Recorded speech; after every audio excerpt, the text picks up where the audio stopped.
talking today about apparent contradictions students see when using scatter plots of y versus x's in multiple regression. The first regression model students encounter is the simple linear regression that has two variables, dependent variable and one regressor, the x variable. Then usually students are shown a scatter plot of y versus x. The scatter plot reveals information useful for building a model, including showing any relationship between the two variables and its nature, linear or nonlinear. If there's a clear straight line relationship between y and x, then regressing y and x will lead to a statistically significant slope. Confusion arises when students interpret scatter plots of y versus regressors in multiple regression as they would for simple regression to determine whether there is a relationship between y and x, for example.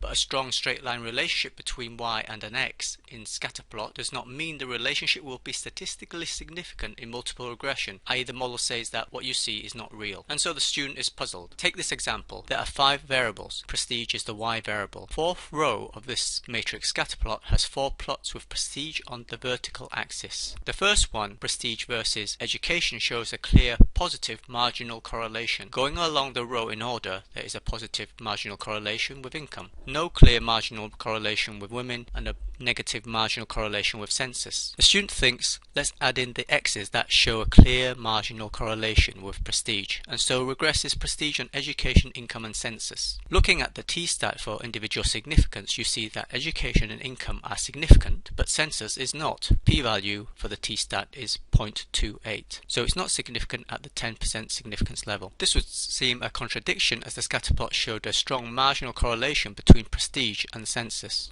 The important point is that multiple regression is about modelling partial relationships, i.e. y on x controlling for other x's. Scatter plots of y versus regressors show marginal relationships between the two, i.e. ignores the interrelationships with other variables. This is why I purposefully mentioned in the example about marginal correlation. Yep, there is more than one type of correlation in statistics.